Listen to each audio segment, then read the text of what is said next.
Hello everyone, আসসালামু আলাইকুম। Welcome back to my new video. এই ভিডিওতে আমি আপনাদের সাথে শেয়ার করব কিভাবে পিলি আর রিটেন আমি কম্বাইন করে পড়ছি, সাথে শেয়ার করব দেশের এই পরিস্থিতির শেষে আমি কিভাবে মোটিভেট হয়েছি আবার নতুনভাবে। যাই হোক, বয়স যে কোনো বাধা মানে না, এটার জলজান্ত প্রমাণ আমাদের দেশের অন্তর্বর্তীকালীন সরকার ডক্টর মোহাম্মদ ইউনূস। তার প্রথম দিনের ঘটনাটাই বলি। তিনি 84 বছর প্লাস বয়সের একজন মানুষ 15 ঘন্টা প্লাস ফ্লাইট করে আসলেন, তারপর সমন্বয়কদের সাথে বসলেন, রাতে শপথ গ্রহণ করলেন, আবার হাসপাতালে চিকিৎসাধীন ছাত্রদের দেখতে গেলেন। পরের দিন সকালে 9টার আগেই তিনি সাভার স্মৃতিসৌধে চলে গেছেন। বৃষ্টিতে ভিজলেন, কোনো ভিআইপি ব্যবহার নাই। আর আমরা সাধারণ মানুষ কি করি? সামান্য একটু গরম, একটু ঠান্ডা, বিভিন্ন ধরনের অজুহাত দিই।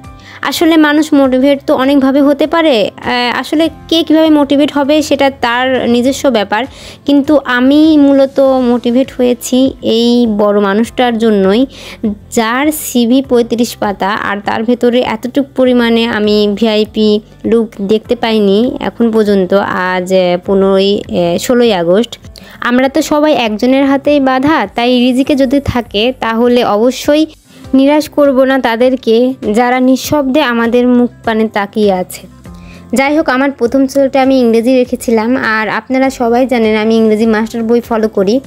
তো মাস্টার বই আমি পার্টিসিপল অংশটা দেখছিলাম। আসলে আপনি ব্যাংক বলেন, বিসিএস বলেন, আর যে কোনো অন্যান্য সেক্টরের চাকরি বলেন, সব চাকরির পড়াই একই, সবগুলোই আসলে মডিফাই করে বা ঘুরে ফিরায় প্রশ্ন করে। আমি পড়ছি আধুনিক যুগ, আপনারা দেখতে পাচ্ছেন, আর এটা প্রিসেপ্টর ডাইজেস্ট থেকে পড়ছি।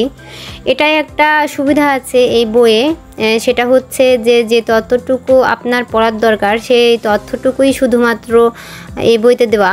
তাই এই বইটা একটু শর্ট, আমরা যারা সময় একদমই পাই না তাদের জন্য মূলত ভালো একটা বই। 3টা যুগের মধ্যে আমার সবচেয়ে বেশি কঠিন লাগে আধুনিক যুগ। এতে অনেক সাহিত্যিক, আর এই সাহিত্যিকদের অনেক সাহিত্যকর্ম, আর সেটাই আমি গুলিয়ে ফেলি। আর সাল তো আমার একদমই মনে থাকে না, তো এটা নিয়ে আমি খুব প্যারায় আছি।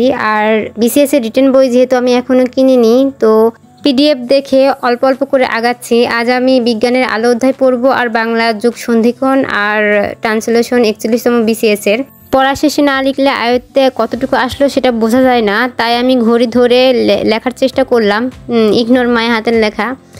আর যাই হোক, পরের স্লোটে আমি ম্যাথ রেখেছিলাম, তো ম্যাথ নিয়ে বসলাম। ম্যাথ আমি আজ সমান্তর ধারা আর গুণোত্তর ধারাটা পড়ব। জানি না শেষ হবে কি না, তবে শেষ করার চেষ্টা করব। প্রতিদিনই দেখা যায় আমার ভিডিওর সাথে নতুন নতুন আপু ভাইয়ারা যুক্ত হচ্ছেন, তো তাদের উদ্দেশ্যে আমার ইন্ট্রোডিউস হচ্ছে। আমি একজন গৃহিণী বর্তমানে, আর আমি 2টা সন্তানের মা। তো তাদের আসলে দেখভাল করে আমি যতটুকু সময় পাই পড়ার পিছনে দেওয়ার চেষ্টা করছি। মাঝে আমি একটু অসুস্থ ছিলাম, এজন্য পড়ায় আসলে সময় দিতে পারিনি, তো পিছিয়ে গিয়েছি এই কারণে। যাই হোক, শেষ পর্যন্ত লড়ে যাব এই আশায় আসলে এই পথে নেমেছি। আমার জন্য দোয়া করবেন। আপনাদের যদি কোনো প্রশ্ন থাকে তো নির্দ্বিধায় করতে পারেন, আমি আমার সাধ্যমতো চেষ্টা করব সাহায্য করার। আর আমার ভিডিওগুলো যদি আপনাদের ভালো লেগে থাকে, আর এরকম ভিডিও যদি আরও পেতে চান, নতুন নতুন ভিডিও, তাহলে অবশ্যই আমার চ্যানেলটিকে সাবস্ক্রাইব করে আমার পাশে থাকবেন। হাঁটি হাঁটি পা পা করে আমরা আমাদের গন্তব্যে চলে যাব। আপনারা যারা এখনও শুরু করেননি তারা শুরু করে দিন আল্লাহর নাম নিয়ে, ইনশাআল্লাহ ভালো কিছু হবে। আসলে শুরু করাটাই মূল ফ্যাক্ট, শুরু করলেই তো শেষ হয়, তাই না? তাই শুরু করে দিন, আর রেগুলারিটি মেনটেন করুন। আসলে রেগুলারিটি মেনটেন করাটা আরেকটা বড় ফ্যাক্ট, তো সেটা পারলে পরে আর কিছুই হারাতে পারবে না আপনাকে। জীবনটা খুবই ছোট, আর পৃথিবীটা গোল। যদি আল্লাহ চান অবশ্যই আবার নতুন ভিডিওতে দেখা হবে, কথা হবে। টিল দেন, বাই বাই, আল্লাহ হাফেজ, আসসালামু আলাইকুম।